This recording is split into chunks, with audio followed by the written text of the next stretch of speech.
Hey there, viewers, and welcome back to the Southbound Auto Channel. Just towed us in an 07 F-150. It's got the big 5.4 with 200,000 miles on it. It is a crank, no start. I got dragged into our parking lot and dropped off a couple days ago. We just dragged it inside, and it is still a crank, no start, so that's good. It didn't heal up, just sitting in the driveway for a couple days. Now we have to take a look at it, see what's going on with it. It's not a regular customer, so I'm not familiar with this truck. So I've never seen it, so I don't really know what's going on. And now you know what I know. That old Altel doing its thing over here. I did notice on the inside, when I do crank it over, the tachometer does flutter. It goes up to about 200-ish RPMs, so that tells me we probably have crank signal. I don't see a security light on or anything funny. We want to go to report here. Looks like we do have some codes. Hopefully this will give us some direction. So PCM codes, we have fuel rail pressure sensor performance, or range performance, cruise control, multifunction input A high, and fuel pump driver module offline. I don't know a lot about these, but I would think if the fuel pump driver module wasn't working, we'd probably have no fuel pressure. Nothing else there looks too concerning. This concerns me. Chances are, if the fuel pump driver module is not working, our fuel rail pressure sensor range and performance will be wrong. I think we should look into that. I wonder if we can go right here, if we can go into live data, if we can see fuel pressure. Who knows, maybe the truck's out of gas. You know, I didn't even check for that as I was in there looking at gauges. I did notice the engine light turns on and off with the key, and security light goes out, but I did not look to see if maybe it's out of gas. Wouldn't that be a great video? I've done stupider ones. So let's just go in here real quick, like a little bunny, and we'll see. Let's just, I think Ford does theirs all ABC order. Let's see, fuel rail pressure, 10 PSI. That doesn't seem right. Yeah, I was gonna say, because it tells us we want to have about 60. So that's interesting. Those are fuel tank pressures, all that. Fuel pump is off. Can we go in and just turn the fuel pump on? I don't mean to get too sidetracked here on the scan tool, but maybe we can learn a little something here if we see that we can't even turn the fuel pump on or off. Let's find our fuel pressure again. A, B, C, D, E, F. Fuel rail pressure, voltage in kilopascals, and desired in fault. That looks good. Fuel level. Let's see how much it says it has in it. I didn't even look. Again, I didn't look. Fuel level 62%. Fuel pump fault, yes. Well, that's good to know. We turned it on. Fuel pump fault, no fault, yes fault.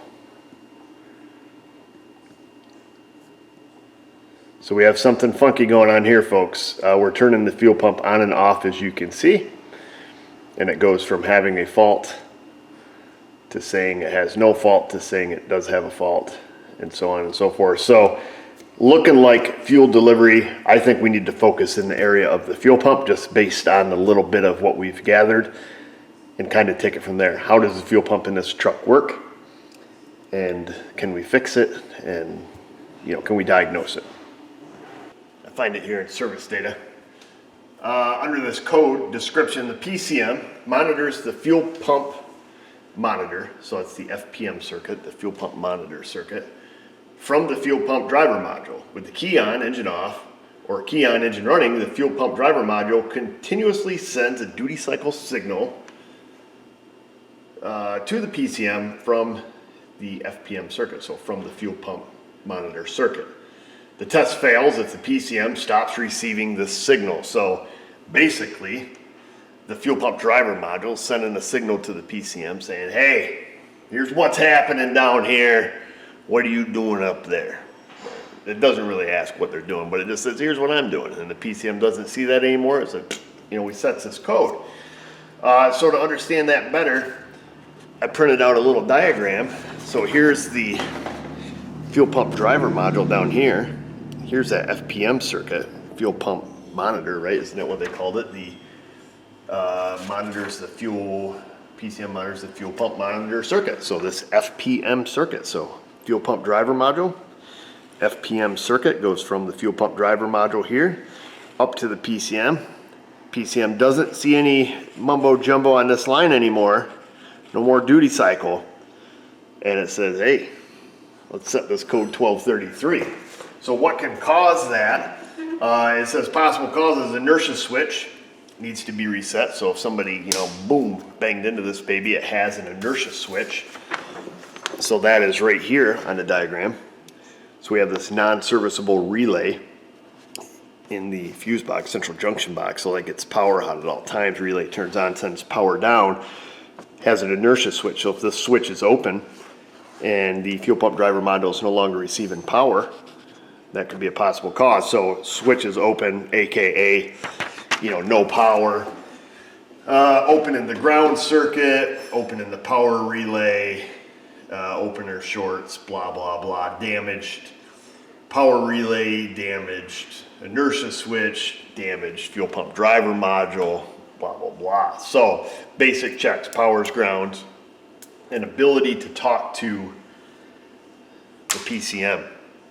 Now, one thing, after saying all that, this little guy lives underneath the truck. It's a 200,000 mile New York truck. I'm willing to bet if I was a gamble man, we get under there, we're gonna find that this thing is crusty and rusty, and we're not going to need any of these silly tests. We're just going to need our peepers, so let's go have a little look-see. Just feeling a little lazy today, folks, so we're just going to crawl under here with a creeper.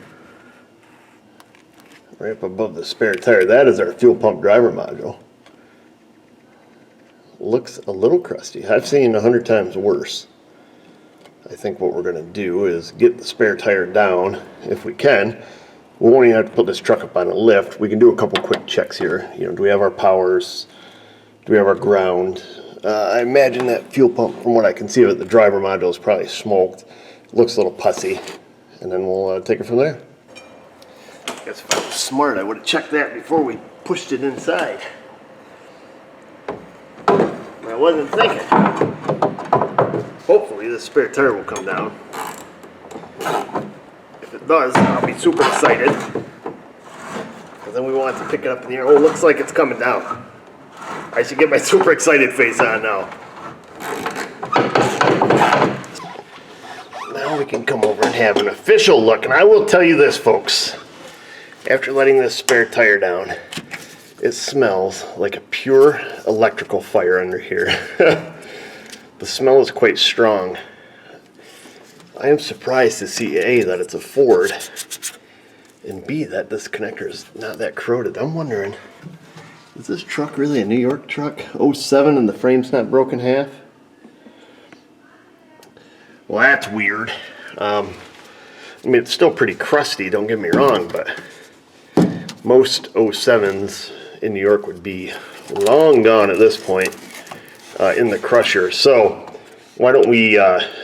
I'll see if Napper has one, and then we'll take it off because I'm sure the backside of it's pretty nasty. It looks pretty crusty from this position. Well, good news, Napper has one. The bad news is they still don't want to sponsor us, so we had to pay for it. Not a problem though. I've got a variety of sockets here. And I'm working my way to a good sinus infection. In case anybody's wondering why I'm sounding funny. Not ha-ha funny either. Alright, that one's a little bit loose. I cannot express to you how stanky it is under here. I mean, it smells awful bad. Awful bad.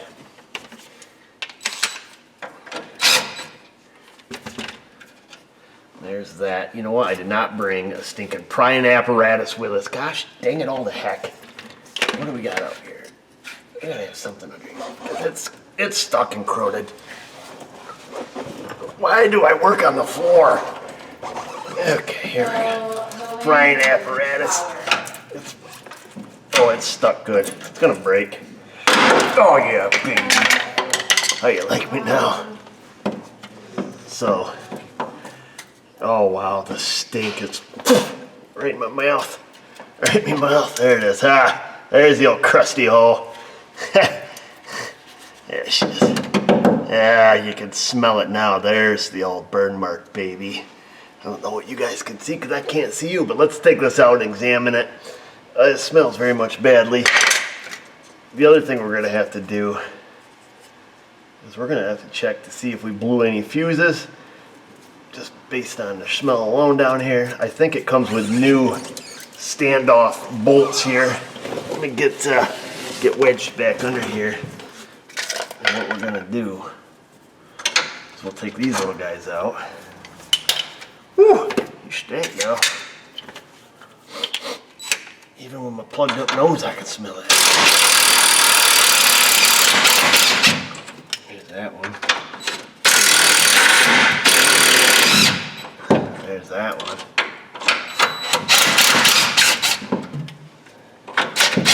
I'm going to save these just in case. Sometimes the aftermarket garbage doesn't really have as nice of parts, so we'll save these in case we need to sandblast them and make them better.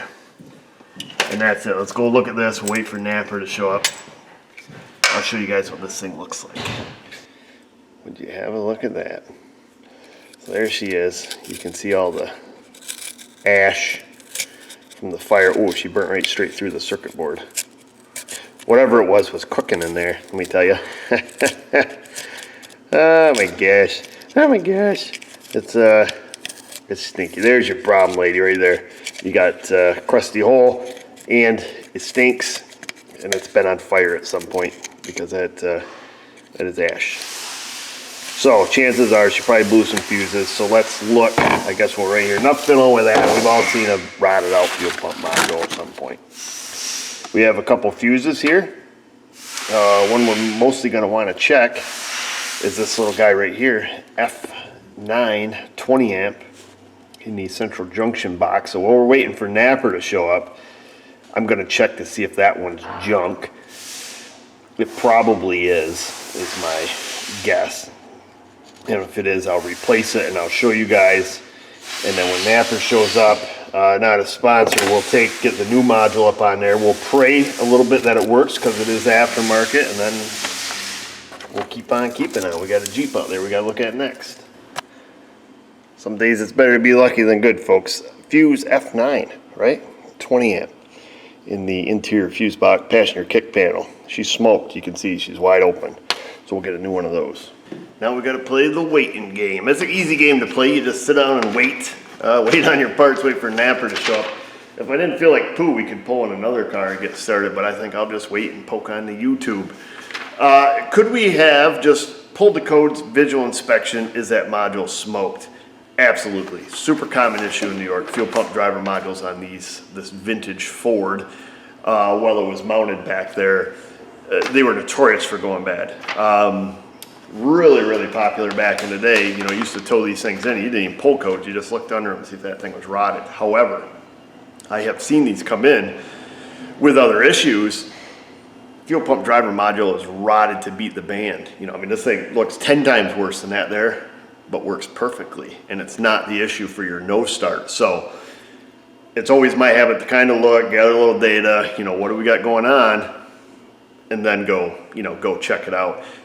Only because I've been burned by it before, just for making an assumption. Look at it, like I say, I mean, that thing is a huge pus sack. Does it need it? Yes, absolutely, because otherwise it's gonna leave you stranded. Was it the problem at that time? Absolutely not. So, I guess just let that be a lesson to you. And, do your diags however you wanna do them. But through experience, getting my butt kicked a few times, this is how I've learned to do it. Napper showed up. We got our new part here. Let's make sure that the little donger is cleaned out down there. So it mounts up here on the frame. There is a peg, a little guide peg there. Want to make sure that was opened up in there. I don't know if there's anything preventative you could do other than move out of this communist state to stop this from happening. Of course, other states Also use salt, so it has little rubber standoffs that go on here. We'll get that one started. And then we'll stick this one here. Now some of these modules mount on a frame rail. We use a little different mounting hardware than the hardware that we're using currently.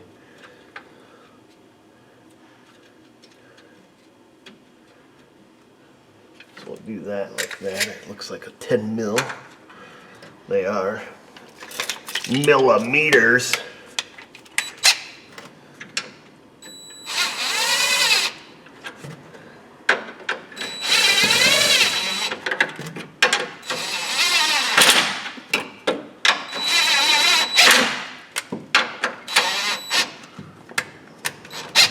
Gotta get her in the hole.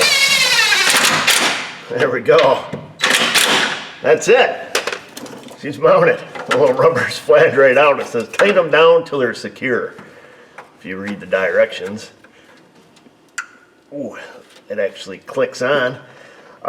In theory, the truck should run, I'm thinking. We've already replaced the fuse. So before we even take care of all of our junk down here that we have laying around, we will go see if the truck runs. Let's see if we got lucky. Whoa. Hang on. Feeling lucky, punk. Oh, I just heard the fuel pump squeak. Oh, she's squawking now, baby.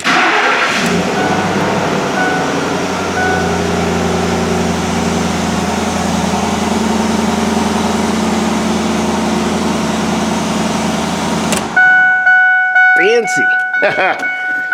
Oh, that was an easy one. So that's good. It starts. It runs. Now we just need to crank the spare back up in here. Hopefully this one lasts as long as the OG did.